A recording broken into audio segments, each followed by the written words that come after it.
There's a scene in the movie The Life of Chuck. You might not have seen this movie. It's a recent one and kind of nice. But it involves a drummer on the street, a busking drummer, actually played by a real drummer, Taylor Gordon, who's getting in the pocket. And suddenly two people show up and dance on the street to her drumming. And I watched it the other night, and I thought of this show because another wonderful woman drummer, Molly Sayles, came in studio with us. That's Molly drumming right now there in the background, to talk about drumming with an author and a musician. The mysteries of drumming and rhythm and pockets will all unfold before you in a very special way today.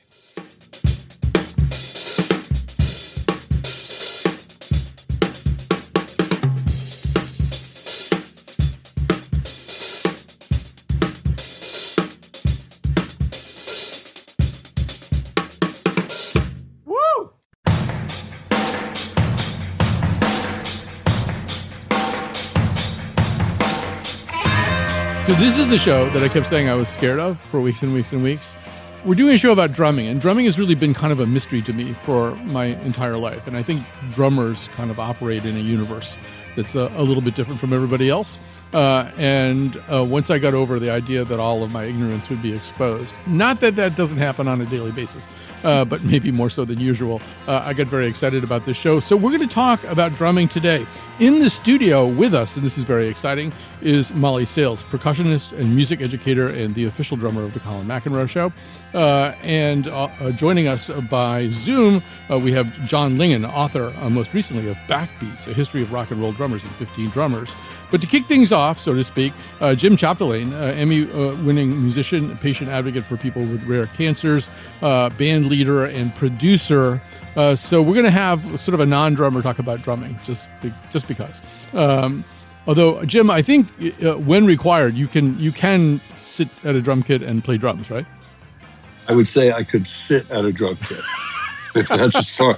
I would not say the second part is true in any meaningful way. So you're not McCartney. But let's talk a little bit about it. Talk a little bit about, I don't know, the difference between playing a gig with a really great drummer and playing a gig with a not so great drummer.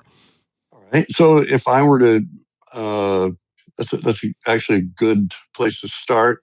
Playing a gig or recording with like a good drummer is like having a nice warm blanket around you. You know, everything's good. You're either feeling good or you're not even thinking about the drums. And playing with a bad drummer or a not good drummer is like playing a gig standing on a bed of nails. It's just, if you're aware, once you're aware of it, you can't not be aware of it. And it could ruin your night, and it could ruin everybody's night, you know? And so I think that we want to talk a little bit too about the personalities of drummers, and obviously they're all different, but there might be some commonalities. Molly and I were talking about this before we get started here today, but maybe tell us, I know you have a story or two about Tommy Ardolino of NRBQ. Of course, Tommy was one of the greatest drummers ever. Tommy was, I used to have him here to record, and I was doing, I don't know if you remember, I think it was Skip Barber's driving school, like a race car driving school, and they wanted some heavy metal music. And so I told Tommy to come on over, and the two of us would do it. This is for a TV commercial. Yeah, and the background music for it. And I said, we started playing, and of course, Tommy has some swing. Always, da da da da da da da. And heavy metal is straight eighth, da da da da da da da da. And I'm talking cliched general ways. So I said, Tommy, you have to play it straight. And he said, I can't. And I said, why? And he said, because it would make me sad. I said, yeah, but this is what they want. He said, I can't do it. So we recorded it with the sort of swingy part, and I called the client. I said, I have a new thing. I think you're going to love it. It's called happy metal. And it's just got that sort of bouncy Tommy Ardolino thing, and the guy did love it. So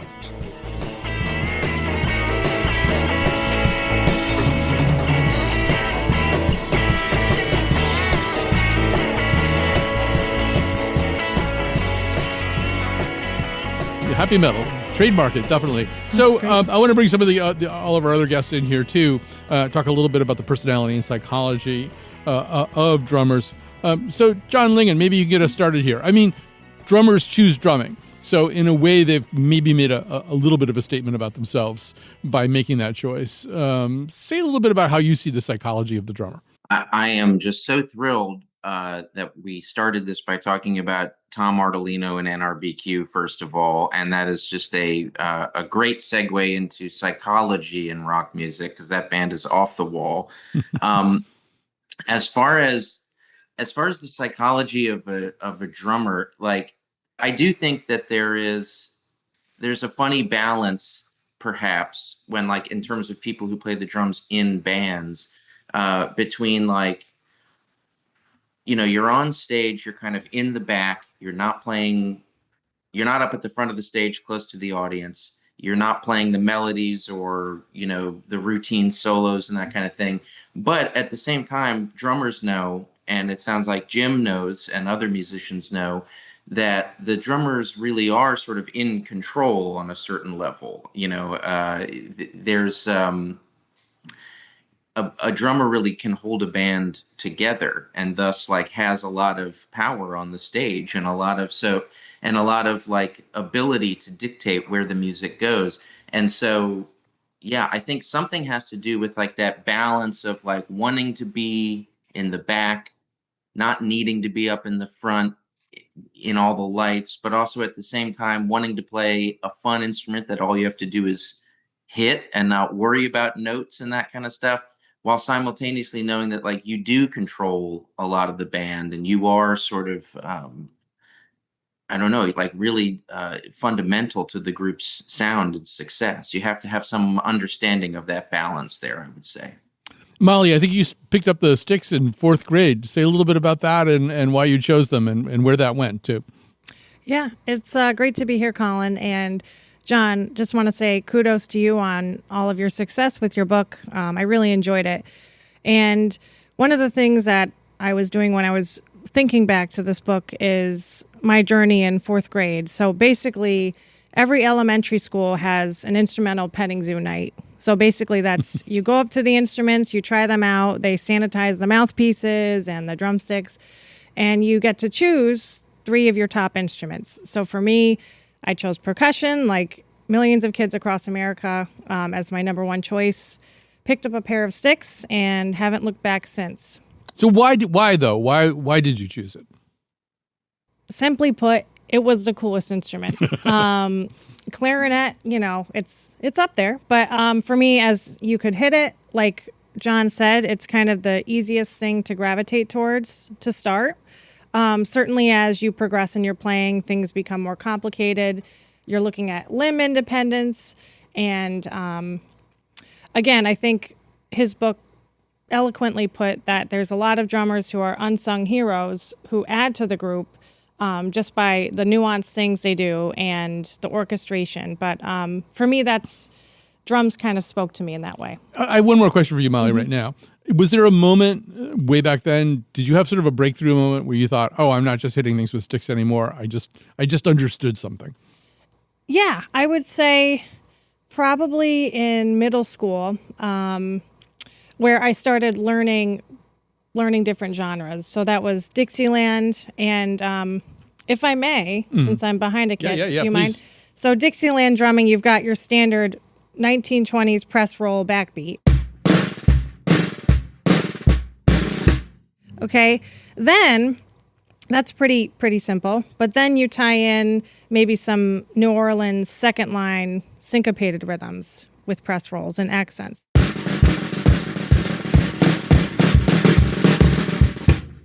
You can also change it around. Again, the orchestration, if a piano player is soloing, you can play on the rim.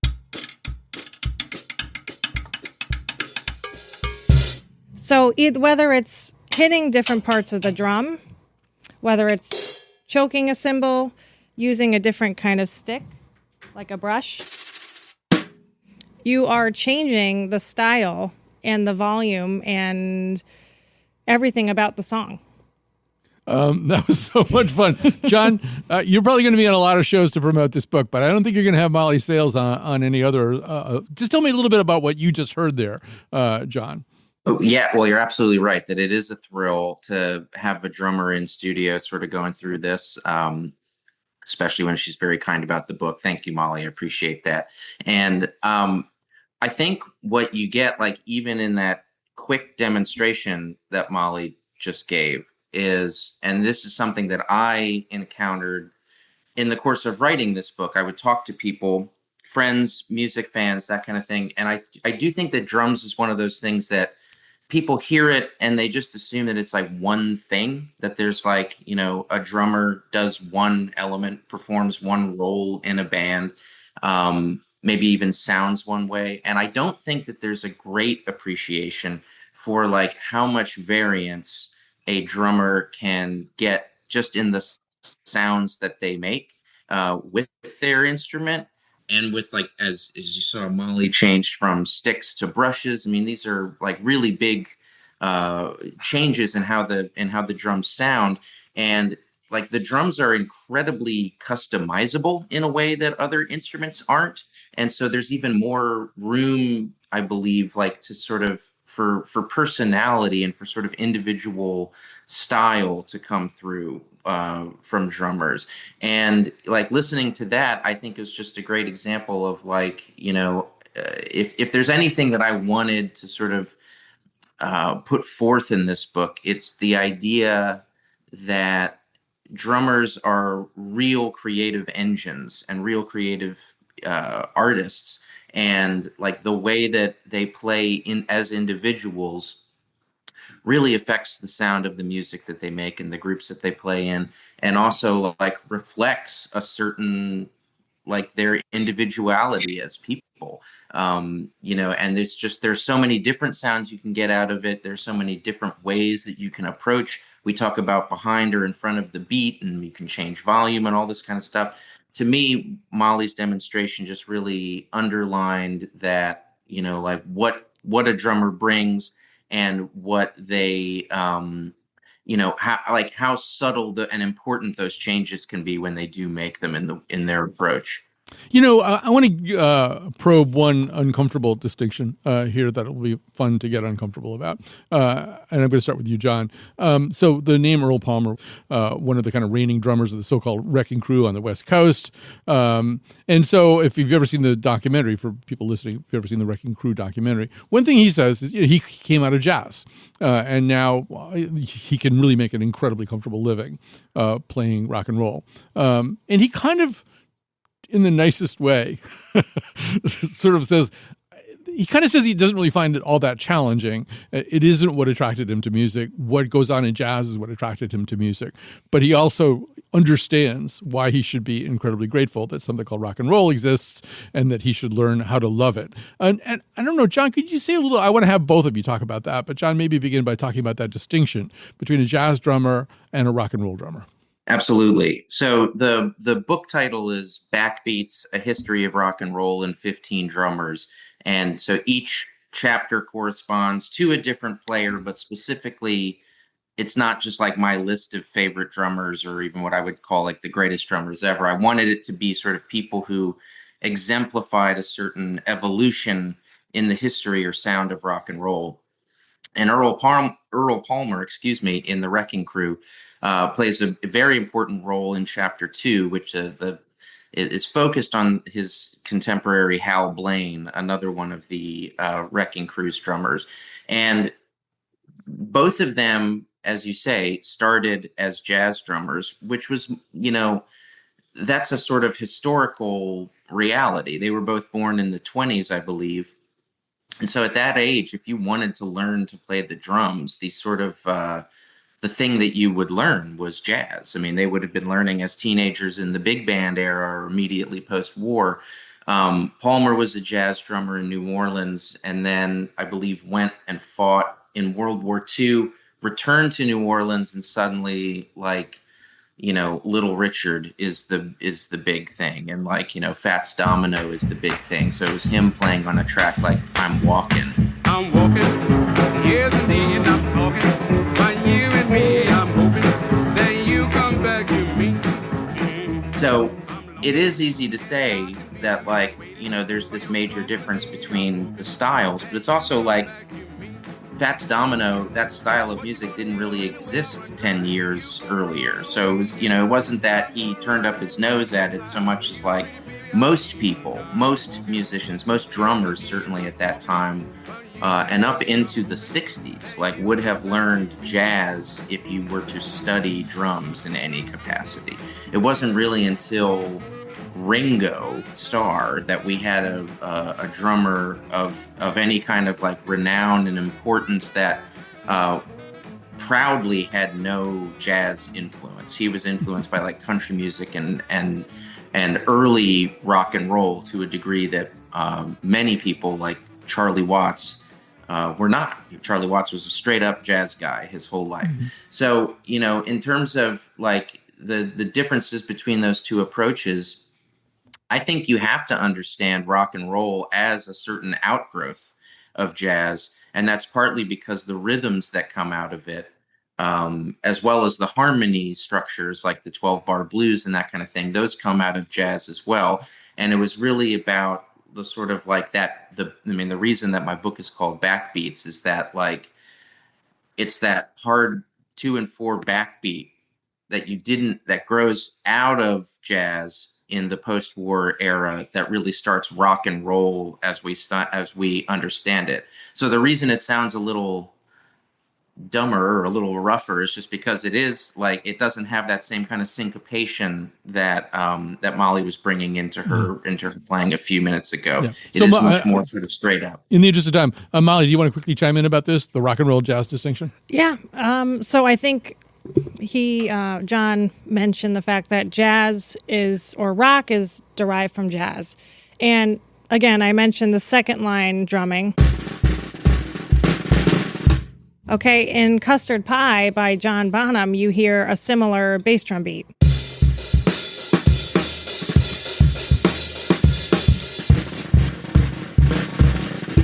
Or even drummers kind of pulled from Latin. A typical bossa nova groove is where you have a cross stick and your hi-hat is opening a little bit. Bernard Purdie on Daydreaming by Aretha Franklin. Again, another drummer that John mentioned in his book, plays kind of a reggae-esque bossa nova beat.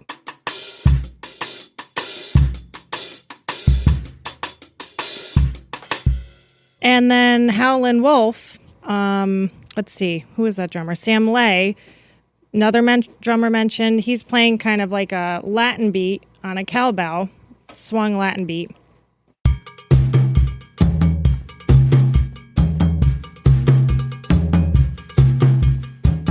So there's a lot of different cultural influences, a lot of different jazz influences, and that's what makes American music. That is a great argument against siloing. You did it so brilliantly there. All right, we're going to grab a quick break. We want to thank Jim Chapdelaine, who was part of the heartbeat of the Colin McEnroe Show at all times. We're going to come back with more of John and Molly after this.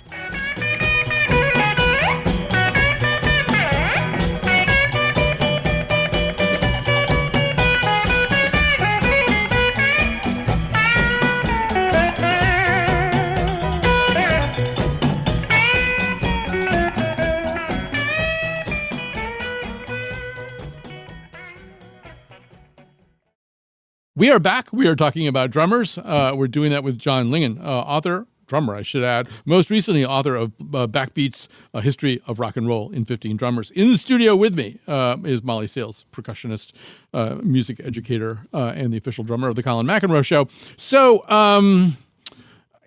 maybe one thing that's great in John's book is that there's a glossary near the beginning. And so it really kind of helps for those of us who don't understand all the terms. But I think, Molly, there's one thing he doesn't define, and it might be a thing that's impossible to define, particularly in the context of drumming. And it's the term groove. What's a groove, Molly? A groove is a drummer playing time, and you're either in the pocket, okay? That's typically what a groove is, and the pocket is kind of this term where it just feels good. You can dance to it. You're not too behind the beat. You're not too ahead of the beat. You're kind of sitting in it.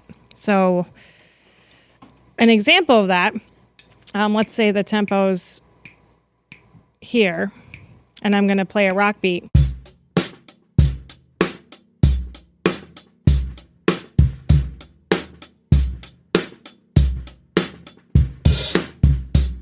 Again, you're right in time, you've got a nice feel, and it's something that's danceable.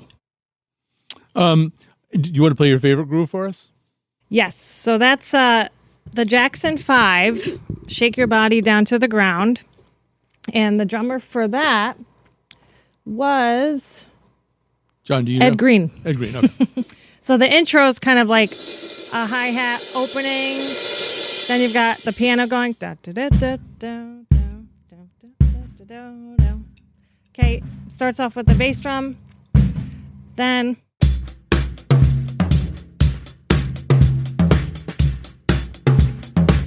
he starts opening up the hi-hat.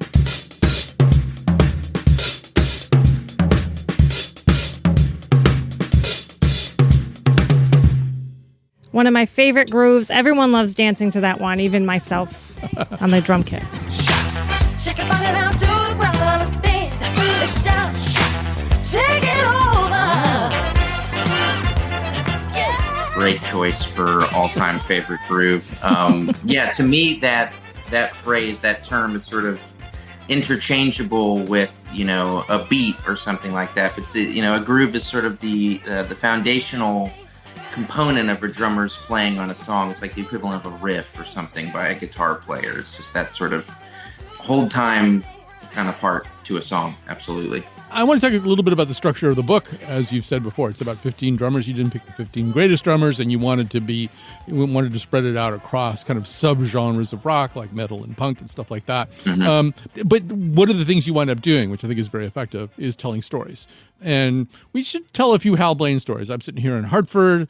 We're about, a month or so away from doing the second show we've ever done about the Hartford Circus Fire. Hal Blaine, as a teenager, was at the Hartford Circus Fire. He actually helped people.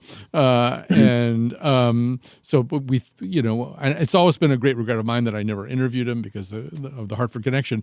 But John, this is somebody who probably played on about 35,000 recorded tracks. Say a little bit more about him and why you chose him. So Hal Blaine, who again was sort of welcomed into the commercial rock and roll record making scene by Earl Palmer, who we just talked about.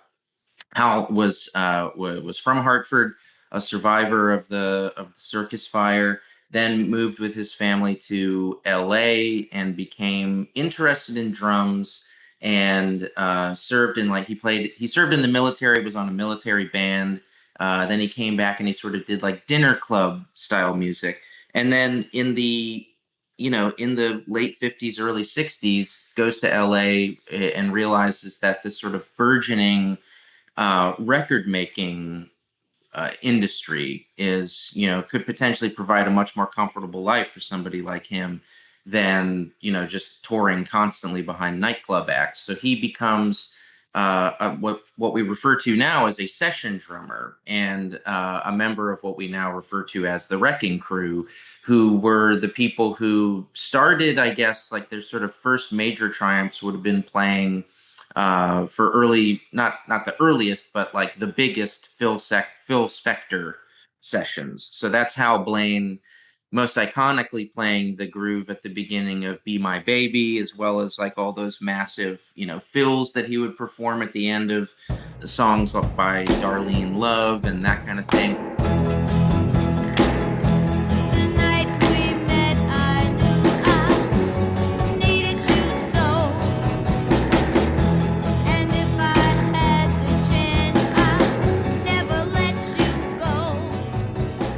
But then as a result of that success, and because those were such drum-forward recordings, he became very well known by, people who came afterwards. So he played on the Beach Boys' Pet Sounds and other records because Brian Wilson absolutely idolized Phil Spector and Be My Baby in particular.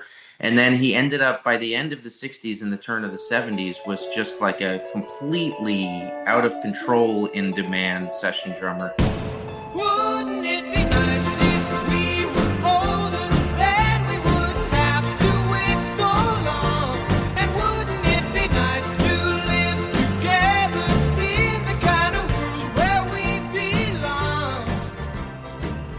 my favorite sort of aspect to his story was that he played on, I believe, 6 consecutive Grammy Award winners for Record of the Year, including by Simon and Garfunkel and The Fifth Dimension and all these other groups. At one point, he had 2 songs, the number 1 and number 2 songs in the country in 1968. Both had drums by Hal Blaine. And that's not getting into even like the particularities or the unique qualities of his playing, but just an incredibly important player in terms of demonstrating the capacity for like rock and roll to move into the studio as a commercial thing, and what role that a drummer could play in recordings that were done that way. Another part of there's so much that I want to follow up here about. Actually, let's go all the way back. Perhaps in the interest of propriety, you didn't mention, although I think it is sort of a part of the Hal Blaine story, that one of the places he perfected some of his art was playing in what we might modestly call burlesque clubs. But back in the days where the dancer would show up with her own sheet music because the bada boom things that she was planning to do with her body had to happen in a certain way. And John, my understanding is that Hal credited that with helping him really understand what it meant to be in the pocket, as Molly would say. Yeah, of course. I mean, as I'm sure he would also credit the important time that he had, like I said, like in that military band, there's no wasted experience when it comes to that kind of stuff. And again, like at the time that he was in the military band, and at the time that he was playing in burlesque houses, and at the time that he was touring with sort of nightclub acts and playing in dinner clubs, he did not have a notion that like playing rock and roll drums in studios exclusively was even like a possible career move or an even possible thing for a drummer to do. It's like it's one of those classic right place, right time kinds of situations where I do think it wasn't like he just sort of stumbled into it and suddenly he's playing with Phil Spector and able to do that. He comes from a very particular background and a very professionalized background as a musician. And I think when you come from that background, it does make you uniquely well suited to studio work because time is always of the essence. You have to be quick working. You have to nail your takes. You have to be creative. Hal was very creative in the way that he would create sounds in the studio, not only using his drums, but everything from like ashtrays to I know Molly wants to get into that, so we'll come back to that. Yeah, I just before we get over there, though, you mentioned "Be My Baby." There's actually kind of an ongoing debate or 2 sets of competing myths or something about how that came about, and the one that's more fun, which may make it less true, is that it was a mistake. And this is a myth that Blaine himself fed over the years, that either he dropped a drumstick or he just missed the second beat, and that it sounded so good it got left in. He went on to say, if you make a mistake and you repeat it every 4 bars, it becomes part of the song. So, but you actually lean in the other direction, that this was actually somebody else's suggestion. Yeah, I mean, it seems to be the case. I didn't do any sort of like new, research into this whole thing, but I did read a number of like interviews and Blaine's own autobiography about this. It doesn't seem that he would have dropped a stick and created that. He was like a notorious not even self-promoter so much as just like he did like to print the legend, as it were, when it came to a lot of stuff. But there was I believe it was at this point like Jack Nitzsche, one of the guys in the Wrecking Crew and a close compatriot of Phil Spector. I believe he's credited with like telling him to drop that backbeat. And so what we're talking about here is instead of going boom bop boom boom bop, he went boom boom boom bop. So you only have the 4 instead of the 2 and the 4, as we say. And so I mean, however they came to it, it is one of the great beats of all time. I mean, it's just like it just has such a sense of drama And you can tell that they knew how important it was because the song starts with it unaccompanied, and then eventually they drop out and it's just the drums unaccompanied again before the end of it. I think Blaine actually also, he played it in, among other places, Strangers in the Night, the Sinatra tune. And ever since that night, we've been together, lovers at first sight. In love forever, it turned out so right, for strangers in the night.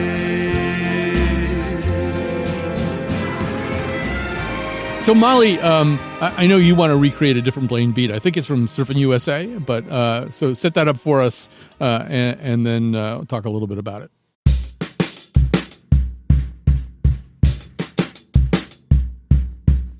So that's got your backbeat kind of surfer sound. It's got bass drum, every playing quarter notes every other measure, and then it kind of goes into the bridge of the song. But Surfin' USA was kind of an iconic beat that I learned in fifth grade, and I played it at my talent show. And that was another point in my career, if you will, where I saw that people were enjoying what I was doing, and even if they faked it. Who's this cute little kid playing drums? But again, another iconic, and that brought about this sort of surfer genre of rock. And then one thing I thought was really cool in the book was when Hal Blaine used orange bottles to recreate a sound in God Only Knows. And I was interested in that, so I kind of Googled what were the materials that were made, that orange juice bottles were made out of in the 60s, because today we have plastic, we've got not really glass anymore, but apparently it was glass. So I went to Ion Net Market last night, looked for some glass orange juice bottles, couldn't find any, so I found a kombucha bottle, next best thing, and toyed around with it. I think he used a mat, like a timpani mallet, maybe striking the top and the side a little bit.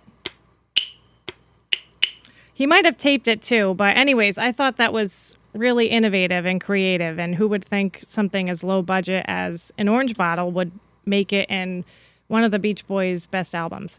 Another interesting point was in the Simon and Garfunkel tune, The Boxer, when he took the snare drum near an elevator shaft and recorded it so it would make kind of like an explosive cannon sound.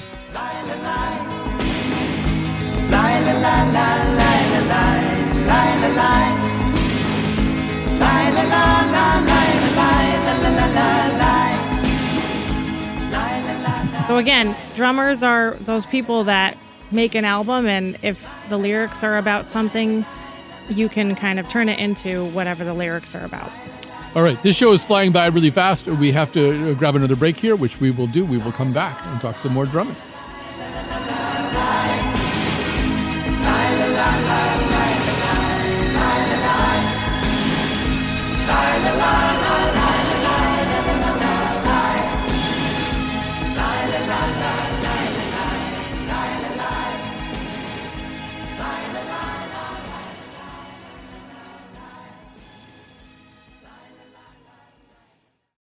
Time to say some thank yous. There are more than usual today, but yes, it starts with the maestro Dylan Reyes, our technical producer. Jonathan McPants is producing this show. We've got Mark Mirko in here taking photographs. I guarantee you I'm leaving people out, but somewhere in the background, Robin Doyen-Aiken and Lily Tyson are helping things happen. Also, we have the return of our epic senior producer, Betsy Kaplan. She's in the cockpit today, too. Very exciting. All right, so we're here with Molly Sayles, the official drummer of the Colin McEnroe Show, and jazz percussionist and music educator. John Lingen is the author most recently of Backbeats, A History of Rock and Roll in 15 Drummers. So I worked here for 17 years, then I worked at another station for 16 years. John, I would say over the course of those 33 or so years, on the air, probably 7 or 8 times, I have tried to explain why Ringo Starr is a great drummer, because there is this idea that he's a guy who just got hit with a lucky stick, and just and then that's it. I think you say in your book it might have been the Beatles, the other three Beatles, who got hit with a lucky stick. They might not have been who they wound up being without Ringo, but kind of make the case for Ringo. I've done it before, and I will do it again. I will go to my grave making the case for Ringo. The case for Ringo is in his playing, which anyone who knows anything about drumming can listen to and recognize is incredibly innovative and thoughtful all the time, and has a great feel to it. But Ringo joined the Beatles right before they became the Beatles that we know of, but he was, basically like handpicked by them because they revered his playing, and they wanted a drummer that they thought could elevate them more than Pete Best was able to do. They knew Ringo because he was a drummer in another Liverpool band, Rory Storm and the Hurricanes, and he was revered as a rock and roll drummer for being loud and rock and rollish, which is what these younger British guys wanted to be at the time. They did not want to be jazz influenced. They wanted to sound American, and Ringo sounded as American as a drummer could in Liverpool in 1962, I suppose. And to me, the thing that really underlines his greatness is, he was a wonderful, energetic drummer for those British Invasion and sort of mid-60s recordings they made. And then when they became a studio-bound band, which completely changed his type of playing, he was a live rock and roll drummer. He became such a unique and creative studio drummer. We were talking about Hal Blaine's innovations, and I think that there are plenty of Ringo beats. I think particularly I point out in the book In My Life and Come Together. These are songs that are so familiar to us now, but I think if you were to think about hearing that song for the first time without drums, and then thinking what drum part would fit in to that song, I don't think anyone would have come up with those grooves except this guy.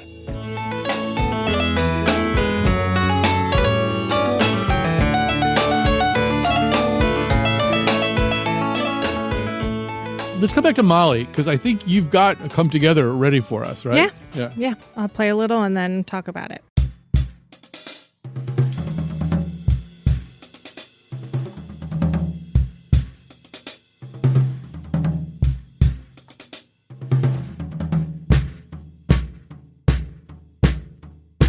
So that would be the introduction. He's got this light hi-hat going on with a little triplet, and then some light tom action. Again, he wasn't necessarily a ruckus drummer at this point in this song. And again, it gives this laid-back feel for the whole band.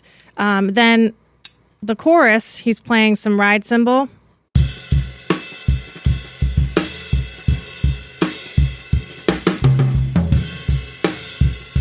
And when he's playing the ride cymbal, he's not playing it how a jazz drummer would, which is basically the inner part of the cymbal, or nice and light. He's playing towards the edge, and it's giving it kind of a bigger, waftier sound.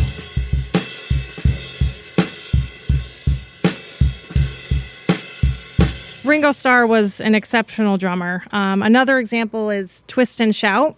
Again, he's taking a shuffle, which Sam Lay kind of used to play a double shuffle, pre-Ringo Starr, swung.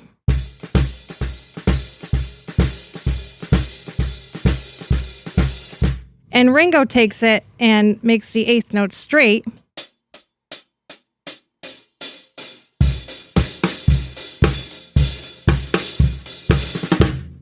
So he was very important in drumming history. I want to talk a little bit about personality here, too. And I'm going to give a couple of different examples, but there's one thing that I want you both to talk about. So the first one is supposedly during the recording of the song Because, which is this shimmering harmony, George, John, and Paul went out into a park bench and just sat there singing it until they had it. But Ringo came too and just sat there for solidarity. He just thought it was, important. that he be there. And as John points out in his book, Ringo had a lot of downtime in some of these sessions, Yes. waiting for somebody to ask him to play anything. But but I also think, John, of the scene in Hard Day's Night where Ringo encounters this schoolboy. This is obviously fictional, but I think was written to fit his personality. He encounters this schoolboy who's ditched school with his friends, except his friends didn't come with him. And Ringo just kind of keeps him company for a while, the way you might sit on a park bench while your friends learn to harmony. And I feel like that, it's sort of a drummer thing and maybe a Ringo thing, John, that you would do that, right? You would kind of notice what was going on with somebody else, and you didn't necessarily have to do anything other than just sort of be there for them. Yeah, Ringo also, in addition to his playing, and maybe even more than his playing, like with his personality, did sort of create certain paradigms for drummers that we still think about, like thinking of him as like the goofy one in the band, thinking of him, frankly, as the sort of less talented or less musical one. I mean, that was, he welcomed, he almost like brought that on himself with some of the songs that he sang and the way that he was sort of self-deprecating, and that he was sort of more childlike or childish, which especially in that scene that you're talking about. I think just, that idea of him being the sort of like the goofy or the quiet one or the one who doesn't sing as well or write more complicated songs and that kind of thing. That certainly led to this idea, that was sort of bolstered by perhaps like Keith Moon and even John Bonham, that like the drummer's the goofy one in the band, or, the sort of the one in the background as well. But I think that only speaks to his influence. Yeah, you're leaving out Animal, but I guess that's okay. So he's mentioned in the book. I know he's mentioned in the book, yeah. So famously in the song The End, that's the song that ends, and in the end, the love you take is equal to the love that you make, which became a Chris Farley quote too. But what you hear George, Paul, and John all play these kind of two-bar guitar solos. But Molly, before that happens, Ringo plays a drum solo, which apparently he either had to be coaxed or insisted into. And Molly, tell me how you process that information. Yeah, I think it resonated with me in some ways because soloing is important and it allows you to speak your piece on your instrument. But as a drummer, it's still improvisation. It's still having to be quick on your feet.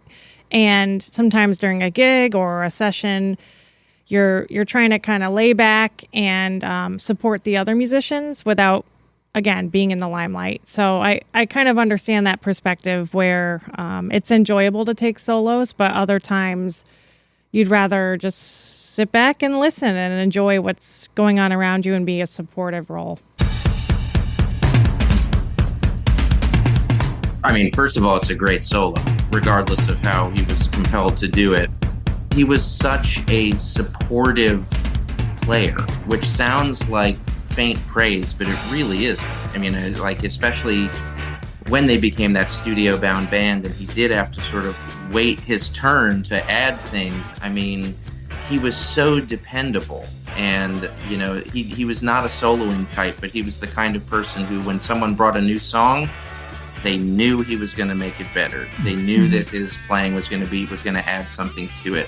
My favorite thing about him was reading that in like 7 years of studio dates and countless hours in the studio, something like 6 or 7 takes had to be scrapped because of a Ringo error, which is like unimaginable. Unimaginable that these guys, for the supposedly lesser musician, would create that level of like dependable underpinning for all of the ideas that were floating around between the four of them.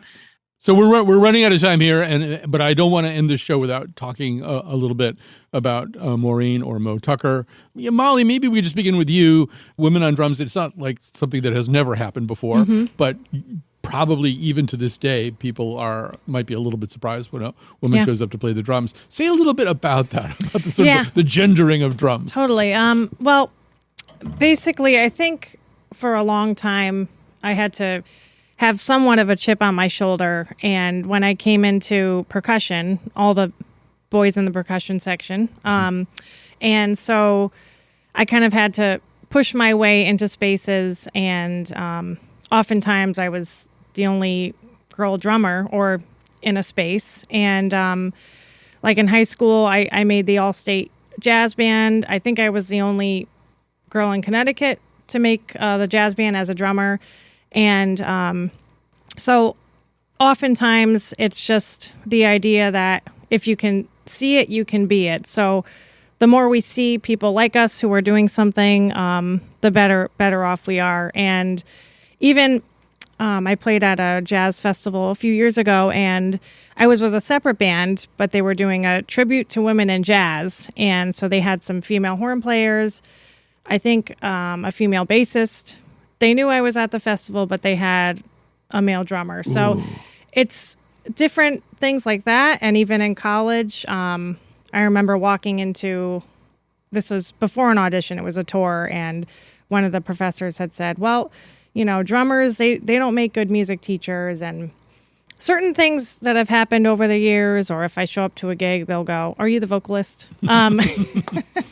So it's, I think Mo Tucker created a space for women in drums. Viola Smith as well. She was one of the first female big band drummers with the Phil Spiltani Orchestra and the Coquettes.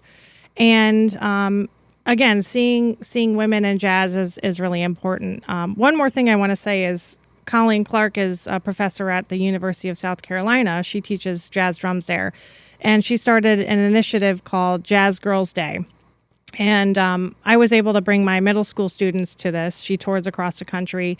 And in support of giving spaces for female identifying musicians to play in jazz and obviously other genres too. So I think it's really important to be able to see that in action. And thanks to people like Mo Tucker, she walked so I could run.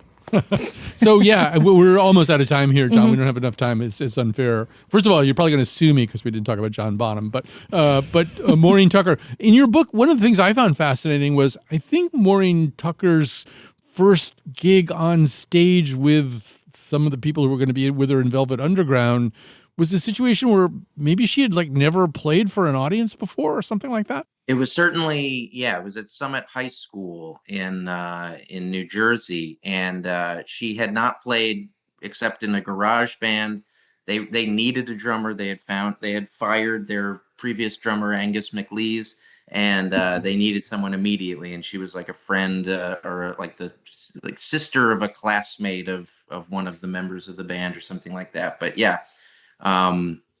Not exactly a seasoned bandmate that they brought on board there, and she was apparently ear-splittingly loud. Well, the other thing is, and it kind of gets to the thing about the self-effacing thing about Ringo and solos, she didn't like cymbals. And my understanding is she just thought that was the drummer intruding more than was really seemly. She's so great because, much like the Velvet Underground as a band, they just vanquished all the rules. You know, they're just like, there was just no one way to be a band after them. And similarly with her, no one way to be a drummer. Her femininity was just one part of that. But yeah, and like, because her playing was very simple, very minimalist, it sometimes gets like decried or unappreciated, as if she was playing a certain way because she couldn't play more. And the idea of like not playing cymbals and the idea of standing at drums and playing both a bass drum and a snare with sticks as opposed to your bass drum with your foot, these were creative decisions that she was making, and it made that band sound as interesting and sort of unprecedented as they did. It wasn't just because she had a restriction in her talent. She had a lack of restrictions in her vision, if anything. Okay, it's criminal, but we have to stop here. We're out of time. The book is Backbeats, a history of rock and roll in 15 drummers. Thanks to Jim Chapdelaine at the beginning. Thanks to Molly for doing a very special thing all the way through. Thanks also to my crew. Thanks to Maegn Boone for getting us up and running today in the studio. And thanks to you for listening. I guess that I just don't know.